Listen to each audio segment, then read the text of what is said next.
नमस्कार, आपके चैनल में आपका स्वागत है और इसी प्रकार से हमारे चैनल को बने रहिए।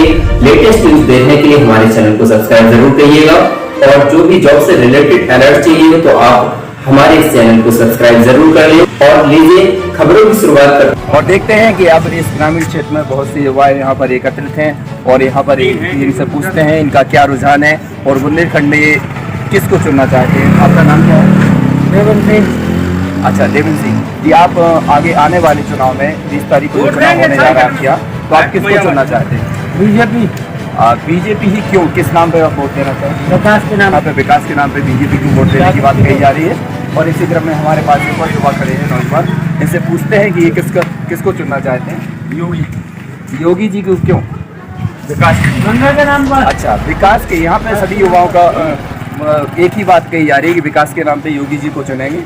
जी, हरिराम है मेरा नाम। अच्छा, तो आप इस समय देख रहे हैं कि बुंदेलखंड में चुनाव जोर तोड़ से चल रहे हैं, तो आप आने वाले समय में यानी किसको चुनना चाहते हैं? जी, मैं बिल्कुल बसपा को चुनूंगा। बहन कुमारी मायावती को मुख्यमंत्री बनाऊंगा जी, क्योंकि बहन कुमारी मायावती जी हैं वो हमेशा इकलौती नेता हैं जो दलितों की बात करती हैं। आज तक ना तो मोदी जी ने दलितों की बात की है, ना ही योगी जी ने। आपका नाम क्या है? सुनील कुमार। लीजिए देखते हैं बुंदेलखंड के ये हमारे युवा हैं जो अभी आगे 20 तारीख को चुनाव में अपना मत देंगे और देखते हैं कौन सा बटन ये दबाते हैं। तो आइए इनसे पूछते हैं, आप किसको मत देना पसंद करें? विकास के नाम पर देंगे या किस पार्टी को चुनेंगे? विकास के नाम पे बीजेपी को। बीजेपी को। बीजेपी क्यों आपके लिए बेस्ट है? गुंडा राज खत्म किया है। और जी हाँ, इनका कहना है कि गुंडा राज खत्म हुआ है और इसलिए वो बीजेपी को चुनना चाहते हैं। जी, आपका नाम क्या है? ये अनिल कुमार। हाँ, अनिल कुमार जी। जी देखिए, अनिल कुमार जो है ग्रामीण क्षेत्र में है, जो कि रूरल एरिया में है। हम जानते हैं कि ये आगे बुंदेलखंड में किसको चुनना चाहते हैं, तो आप किसको मत देना पसंद करेंगे? बीजेपी को। आप बीजेपी ही क्यों चुनेंगे, क्योंकि आपके पास और भी पार्टियां हैं? बीजेपी ने बहुत अच्छा काम किया है, जैसे आवास है और शौचालय वगैरह है और रोड का तो ये समझ में जाल ही बिछा दिया है। अच्छा, इनका कहना है कि ये क्या नाम से आवास के और रोड के नाम पर वोट देंगे। वो जातिवादी भी नहीं है। हाँ, जातिवादी भी नहीं है। चलो ठीक है। पता है कि यूपी में चुनाव जोर तोड़ से चल रहे हैं और 2 चरण इससे पहले हो चुके हैं और तीसरा चरण जो 20 तारीख को 20 फरवरी को बुंदेलखंड में है। तो इसमें सबसे मुख्य आज बुंदेलखंड के बारे में हम चर्चा करेंगे कि बुंदेलखंड में जो है कितनी सीटें किस पार्टी के नाम होने वाली हैं। तो आज हमारे जो पास मौजूद हैं बीजेपी के मंडल महामंत्री शैलेंद्र प्रताप सिंह। तो इनसे चर्चा करते हैं कि इनकी पार्टी क्या कर रही है, चुनाव की क्या रणनीति बनाई हुई है, इनके बारे में इनसे कुछ पूछते हैं। इनसे सबसे पहले हमारा सवाल आपसे है कि आप बीजेपी में किस प्रकार से रणनीति बनाए हुए हैं कि आप 2022 में फिर से योगी जी को कैसे लाएंगे? देखिए, रणनीति बनाने की हम लोगों को ज़्यादा ज़रूरत नहीं है, क्योंकि हम लोगों ने धरातल पे काम किया है। नंबर 1 देख लीजिए, सभी को आवास, इसमें कोई भेदभाव नहीं हुआ, ना जाति ना संप्रदाय, कोई बात नहीं हुई। आवास हैं, घर घर शौचालय बनवाए हम लोगों ने। इसके बाद मुफ्त बिजली कनेक्शन दिए। इसके बाद उज्ज्वला योजना के तहत हमने गैस कनेक्शन दिए, किसी भी जाति का हो, किसी धर्म का हो। हम लोगों ने भेदभाव, पिछली सरकारें जो होती थी, बसपा है जैसे, कांग्रेस है, सपा है, ये जाति विशेष देख करके काम करते हैं और हम लोगों ने सबका साथ, सबका विकास, सबका विश्वास जीत करके काम किया है। इससे हम लोगों को पूर्ण विश्वास है कि हम 300 प्लस सीटें लेकर के पुनः योगी जी को बनाएंगे। जी हाँ, तो आप इनका कहना है, जो बीजेपी के मंडल महामंत्री भी हैं, उनका कहना है कि 300 प्लस सीटें आएंगी। क्योंकि अब देखना है ये फैसला जो है जनता के हाथ में है।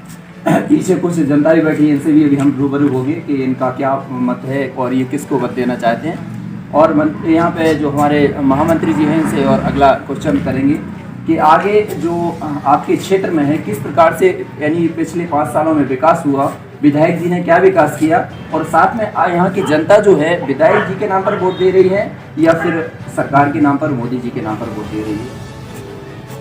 देखिए, आपको एक बात बता दें कि जो भी योजनाएं चलती हैं वो सरकार क्रियान्वयन करती है, उसका धरातल पर उतार करते हैं विधायक। तो हमारे मंत्री जी हैं, इतना सरल मंत्री कोई मिल सकता है। हमारे जो मनोहर लाल जी मन्नू कोड़ी जी हैं, इतने सरल सहज हैं कि आप किसी भी समय उनसे बात कर सकते हैं, मिल सकते हैं। पहले के जो राजनेता थे जो हमारे यहाँ शासन किए जा रहे हैं उनसे मिलना ही बहुत कठिन, मिल ही नहीं पाते थे। घर पर हैं तो बगल वाले जो क्या था पहले जेट सुरक्षा हो जाती थी, जो आसपास वाले वो मिलने ही नहीं देते थे, इतना उन्हें बड़ा बना देते थे। वो जनता के सेवक हैं, लेकिन हमको ये मालूम नहीं चलता था कि हम जनता के सेवक हैं या ये राजा बने हुए। वास्तव में जब भाजपा की सरकार आई तो हम लोगों को मालूम चला कि विधायक, सांसद यानी कि मुख्यमंत्री और प्रधानमंत्री जी ने खुद कहा है कि हम प्रधानमंत्री नहीं प्रधान सेवक। इससे मालूम चला कि ये जनता की सेवा करने के लिए बनते हैं। पहले तो हम जानते थे तो राजा है, मिल ही नहीं पाते थे। हमारी सरकार की जो योजनाएं हैं वो जनता तक पहुंच रही है, जनता बहुत खुश है।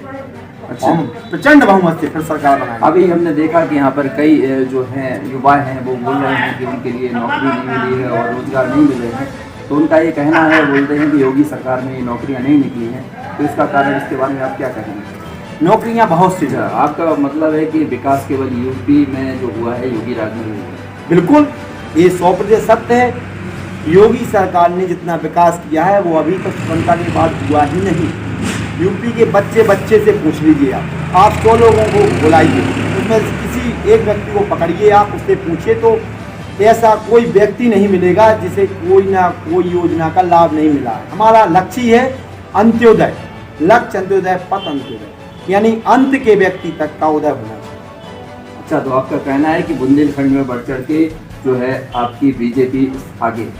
बिल्कुल, बुंदेलखंड में हमने 2017 में 19 की 19 सीटें जीती थी, फिर हम इसको दोहराएंगे, 19 की 19 सीटें भाजपा पुनः फतेह करेगी। अच्छा, तो लीजिए, यहाँ पे हम अभी बात कर रहे थे हमारे मंडल महामंत्री गोना के शैलेंद्र प्रताप सिंह, और यहाँ पर और भी लोग बैठे हुए हैं, उनसे भी अभी रूबरू होंगे, उनसे भी पूछेंगे। इसी बीच में हमारे पास एक और व्यक्ति बैठे हुए हैं, जिनसे पता चलेंगे। हाँ जी, आपका नाम? जी, मेरा नाम रामचरण कुशवाहा है। मैं गोना मंडल अध्यक्ष हूँ पिछड़ा वर्ग मोर्चा से, मोर्चा मंडल का। और जहाँ तक कि आज विधानसभा चुनाव की बात चल रही है तो उसमें हमारी इस विधानसभा महरौनी है, इसमें ये तो होता ही है कि विपक्ष और विपक्ष वोट होना ही है। अब वोट जो समझदार वोट है, स्मार्ट वोट है, या किसको जो देश हित में चाहता है वो वोट बीजेपी को करेगा, ना कि इससे कोई व्यक्ति विशेष को वोट करेगा कि हमारे मनोहर लाल पंत जी हुए या योगी जी हुए, मोदी, इससे कोई मतलब। मोदी जी अगर आज इतने बड़े विश्व में इतने लोकप्रिय है तो अपने कार्यों से है। अगर कोई कार्य करता है देश के प्रति तो ही उनको लोग फॉलो करते हैं, चाहे वो ट्विटर हैंडल हो, किसी प्रकार का सोशल मीडिया हो। इसलिए लोग अगर चुन रहे हैं तो बीजेपी इसलिए चुन रहे हैं कि उसमें सबको देखा जाता है और देश सबसे पहले सर्वोपरि। अच्छा, आपका मतलब है कि सबका साथ सबका विकास बीजेपी करती है, इसलिए आप बीजेपी बहुत मजबूत पार्टी में रहते हैं? जी जी बिल्कुल। सबसे मुख्य मुद्दा जो है देश का होता है, ये नहीं होता है कि आपने अभी कहा कि सपा है, बसपा है या अदर पार्टियां हैं तो उन्हें अपने स्वयं का निजीकरण करना चाहते हो। आपका नाम? दीवान हिमांशु राजा युवा पार्टी के पास सबसे पहले आपको हम जान लिया तो आप उनसे इंटरव्यू में आपको भी धन्यवाद देता हूँ कि जो जानकारी लेना चाहते हैं। जी, सबसे पहले मैं आपसे ये प्रश्न करूँगा कि जो आगे आने वाला समय है इसमें आप किस पार्टी के साथ जाना चाहते हैं? मैं स्वतंत्रता संग्राम सेनानी के परिवार से हूँ, मैं कांग्रेसी हूँ।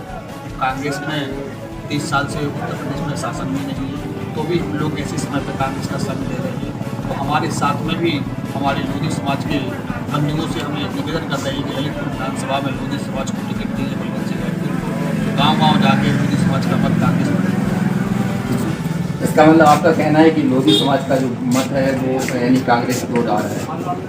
देखो, इसलिए मैं बोल रहा हूँ कि उत्तर प्रदेश में जातिवाद का चुनाव हो गया है और यहाँ पे प्रियंका वाड्रा जी भी बहुत मेहनत कर रही हैं, बेटी वो लड़ सकती हो, उनके बारे में आपका क्या कहना है? देखो, ऐसा है हमारे उत्तर प्रदेश में ललितपुर जिले में एक घटना हुई थी खाद की लहर में, एक व्यक्ति विश्वास से एक्सपायर हो गए थे। तो हमारी प्रियंका गांधी जी उस समय वर्तमान में कोई केंद्र में शासन नहीं था, राज्य में शासन था, प्रियंका गांधी जी आके 5 लाख की उनको मदद की। लेटेस्ट न्यूज़ के लिए हमारे चैनल को सब्सक्राइब करें, साथ ही बेल आइकन पर क्लिक करें और ऑल पर सेलेक्ट करें ताकि हमारे द्वारा दी गई लेटेस्ट न्यूज़ का नोटिफिकेशन आपकी स्क्रीन पर मिलता रहे।